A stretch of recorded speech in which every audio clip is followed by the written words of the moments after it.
શું તમારે ક્યારેય ઈમેલ એડ્રેસની જરૂર પડી હોય અને તમે વિચારમાં પડી ગયા હો કે આ ઈમેલ એડ્રેસ કેવી રીતે મેળવવું અથવા ઈમેલ ખાતું કઈ રીતે ખોલવવું, તો આ વિડીયો તમારા માટે જ છે.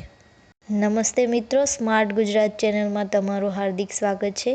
આ વિડીયોમાં આપણે જોઈશું કે ઈમેલ એડ્રેસ કેવી રીતે મેળવવું અથવા ઈમેલ ખાતું કઈ રીતે ખોલાવવું. શું તમને એમ થતું હોય કે ઈમેલ એટલે શું? તો તેની વધારે માહિતી મેળવવા માટે નીચેની લિંક પર ક્લિક કરો. તો હવે આપણે જોઈએ કે ઈમેલ ખાતું કઈ રીતે ખોલાવવું. મિત્રો, એક વાત સમજી લો કે જો તમારે ઈમેલ એડ્રેસ જોઈતું હોય તો તમારી પાસે ઈમેલ ખાતું હોવું જોઈએ.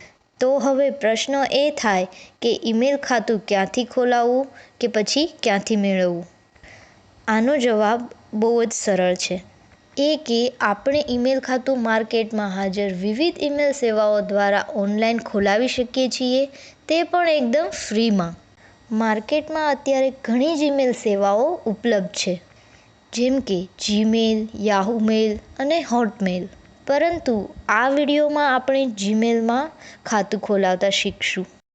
આ વિડીયોના અંત સુધીમાં તમે તમારું પોતાનું જીમેલ ખાતું ખોલાવતા શીખી ગયા હશો અને તમારી પાસે તમારું પોતાનું ઈમેલ એડ્રેસ પણ હશે. તો ચાલો મિત્રો, આપણે આપણું એક ઈમેલ ખાતું ખોલીએ.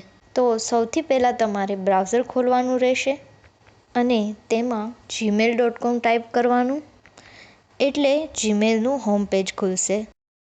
જો આપણી પાસે પહેલેથી જ તે ઈમેલ એડ્રેસ હોય તો એન્ટર યોર ઈમેલની જગ્યા પર ઈમેલ એડ્રેસ લખવાનું રહે છે અને નેક્સ્ટ બટન ક્લિક કરવાનું. પરંતુ આપણી પાસે તો ઈમેલ એડ્રેસ છે નહીં, એટલા માટે આપણે નીચે આપેલ ક્રિએટ અકાઉન્ટ પર ક્લિક કરવાનું રહેશે. ત્યાર પછી એક ફોર્મ ખુલશે, જેમાં તમારે પોતાની વિગત ભરવાની રહેશે અને તે ફોર્મને નીચે સબમિટ બટન પર ક્લિક કરવાનું રહેશે. એટલે તમારું જીમેલ ખાતું તૈયાર છે ને, એટલું સિમ્પલ. આ ફોર્મ કઈ રીતે ભરવું એ જાણવા માટે આ વિડીયો અંત સુધી જુઓ. આ ઉદાહરણમાં આપણે સ્માર્ટ ગુજરાતનું ઈમેલ આઈડી બનાવતા શીખશું.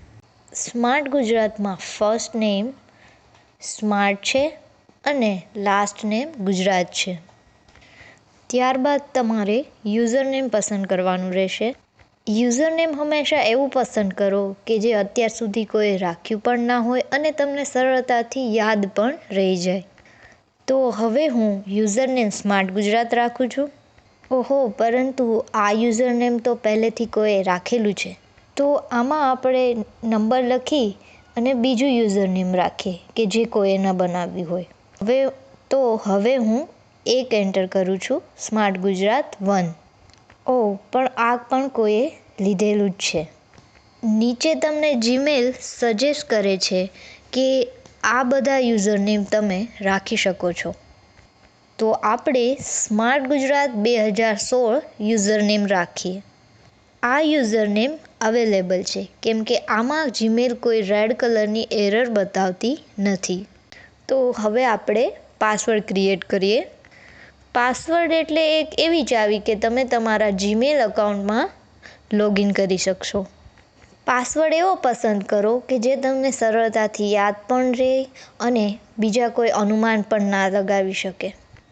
તો હું આમાં મારી પસંદનો પાસવર્ડ નાખું છું. પાસવર્ડ ક્રિએટ કરતાં પહેલાં અમુક બાબતનું ધ્યાન રાખો, જેમ કે ઓછામાં ઓછા 8 અક્ષર હોવા જોઈએ અથવા તો અંક પણ રાખી શકો છો અને બંનેને મિક્સ કરીને પણ પાસવર્ડ રાખી શકો છો. હવે કન્ફર્મ યોર પાસવર્ડમાં તમારે તમારો પાસવર્ડ કન્ફર્મ કરવાનો રહેશે, જે તમે ઉપરના ફિલ્ડમાં નાખ્યો છે. જો પાસવર્ડ મેચ નહીં થતો હોય તો જીમેલ તમને બતાડી દેશે password does not match, try again. ત્યારબાદ બર્થ ડેટમાં તમારે જન્મ તારીખ નાખવી પડશે. દાખલા તરીકે હું નાખું છું જાન્યુઆરી 1, 1999.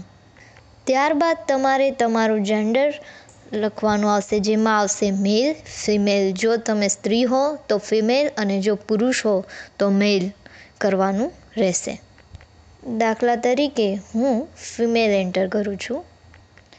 હવે મોબાઈલ ફોનમાં તમારે તમારો મોબાઈલ નંબર હોય તો નાખી શકો છો અને ન હોય તો તેને ખાલી પણ છોડી શકો છો. ત્યારબાદ કરંટ ઈમેલ એડ્રેસમાં જો તમારી પાસે ઈમેલ એડ્રેસ હોય તો તેમાં લખી શકો છો અને ના હોય તો તેને ખાલી પણ છોડી શકો છો. કરંટ ઈમેલ એડ્રેસની જરૂરિયાત એ કે અત્યારે આપણે જે ઈમેલ એડ્રેસ બનાવી રહ્યા છીએ તેનો પાસવર્ડ ખોવાઈ ગયો હોય તો તેમને રીસેટ કરવા માટેની લિંક આ ઈમેલ એડ્રેસ પર મોકલવામાં આવે છે. ત્યારબાદ તમારું લોકેશન સિલેક્ટ કરવાનું રહેશે. બાય ડિફોલ્ટ ઇન્ડિયા સિલેક્ટ જ કરેલું છે એટલે હું નેક્સ્ટ બટન ઉપર ક્લિક કરું છું. ત્યારબાદ જીમેલની પ્રાઇવેસી અને ટર્મ્સ કન્ડિશન્સ ખુલશે. તેને અંત સુધી વાંચ્યા બાદ આઈ એગ્રી બટન ઉપર ક્લિક કરવાનું રહેશે. ત્યારબાદ તમારું જીમેલ એકાઉન્ટ તૈયાર હશે, જેમાં જીમેલ તમારું વેલકમ પેજ ઓપન કરીને રાખશે. ત્યારબાદ continue two Gmail button click કરો એટલે તમને જીમેલના ઇનબોક્સમાં લઈ જશે.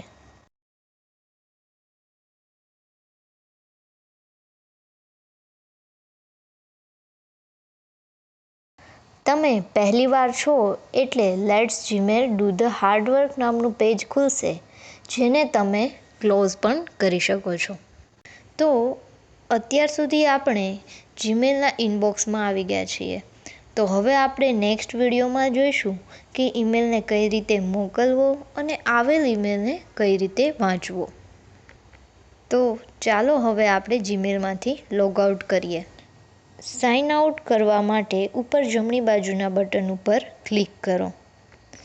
ત્યારબાદ તેમાં બે ઓપ્શન આવશે, એડ અકાઉન્ટ અને સાઇન આઉટ. તો સાઇન આઉટના બટન ઉપર ક્લિક કરો. તો ફરીને પાછા જીમેલના હોમ પેજ પર આવી જશું કે જેમાં તમારું ઈમેલ એડ્રેસ લખાયેલું હશે અને પાસવર્ડ નાખીને તમે ફરીને ઓપન કરી શકો છો. તો ચલો એકવાર ચેક કરી લઈએ પાસવર્ડ નાખીને.